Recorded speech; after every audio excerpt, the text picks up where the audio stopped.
Segundo Reis, capítulo 14. Então, Amazias enviou mensageiros a Jeoás, filho de Jeoacás, filho de Jeú, rei de Israel, dizendo: Vem, meçamos armas.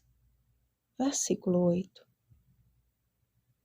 Amazias fez o que era reto perante o Senhor, ainda que não como Davi seu pai. Fez, porém, segundo tudo o que fizera Joás seu pai. Ou seja, agiu como Joás, mas não foi um homem segundo o coração de Deus. Já notaram que Deus costuma comparar os atos dos reis de Judá com os de Davi? O nome daquele que se permite ser uma bênção nas mãos de Deus jamais é esquecido. E Davi tornou-se a referência do Senhor para a monarquia de Judá. Após uma vitória contra os edomitas, Amazias desafiou o rei de Israel para um duelo. Era como se ele dissesse: Vem, e eu vou te mostrar quem é o melhor. A resposta do rei de Israel, numa linguagem de hoje, seria: Você está se achando só porque venceu os edomitas. Então fique satisfeito e se aquiete. Por que ficar me provocando sem motivo? Depois não diga que eu não avisei. Resultado: Judá foi derrotado diante de Israel e fugiu cada um para sua casa. Amazias foi preso, os muros de Jerusalém rompidos, os tesouros do templo e da casa do rei foram tomados, como também reféns foram levados para Samaria. Meus amados, em guerra entre irmãos, só há perdedores. Ambos os lados saem machucados e com feridas difíceis de cicatrizar. Como seu pai, Amazias morreu pela mão de conspiradores. Ele tinha tudo para construir um reino estável e deixar um legado firme, mas trocou a retidão perante o Senhor pela exaltação própria. Jeroboão II, seguindo a mesma linha de seus antecessores, fez o que era mal perante o Senhor. Jamais se apartou de nenhum dos pecados de Jeroboão, filho de Nebate. Já notaram que a referência monárquica de Israel é Jeroboão? Se é para comparar com inteireza de coração, Davi é o nome. Se é para comparar com coração corrupto, o nome é Jeroboão. O nosso nome pode falar contra ou a favor de Deus e de nós mesmos. Quando o usamos para medir forças com outros, lançamos por terra qualquer possibilidade de sermos semelhantes a Jesus. Eis o nome que deve ser a nossa referência de vida.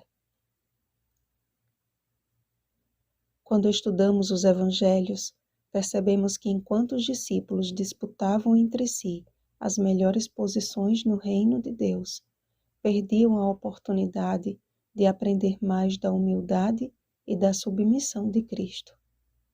Enquanto eles estavam na sala onde celebrariam a Páscoa e pensavam em quem lavaria os seus pés, Jesus já estava com a bacia e a toalha em mãos, ensinando-lhes uma das mais poderosas lições sobre o verdadeiro serviço cristão.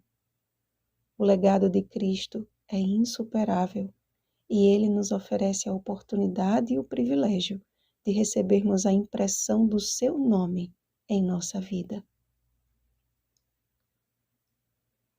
Os discípulos só compreenderam esta maravilhosa verdade quando todos estes perseveravam unânimes em oração. Atos capítulo 1, versículo 14. Eles só seriam testemunhas de Jesus quando estivessem prontos para receber o Espírito Santo. Atos capítulo 1, versículo 8. Isto é, há um só caminho para sermos portadores do nome de Cristo: seguir o seu exemplo.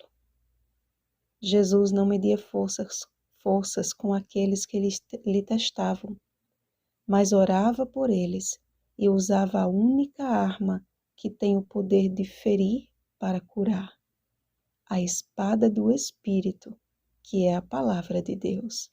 Efésios capítulo 6, versículo 17. O fato de sermos usados por Deus para o cumprimento de seus propósitos não torna o nosso nome digno de louvor. Jeroboão foi usado pelo Senhor para livrar a Israel, segundo a profecia de Jonas. Contudo, isto não fez com que ele abandonasse os seus pecados, mas a inscrição do nome de Jesus na vida do cristão o torna sua fiel testemunha. Não fomos chamados para medir forças com nossos semelhantes. Fomos chamados para, cooperando uns com os outros, sermos semelhantes a Cristo. E quando ele voltar, chamará o seu povo de toda tribo, língua e nação. Direi ao norte, entrega, e ao sul, não retenhas. Trazei meus filhos de longe e minhas filhas das extremidades da terra, a todos os que são chamados pelo meu nome e os que criei para minha glória e que formei e fiz. Isaías capítulo 43, versículos 6 ao 7. Que a nossa identidade aponte para a eternidade. Vigiemos e oremos. Bom dia, semelhantes a Cristo. Amanhã é o nosso dia de jejum e oração. Oremos pelo batismo do Espírito Santo. Oremos uns pelos outros. Rosana Garcia Barros.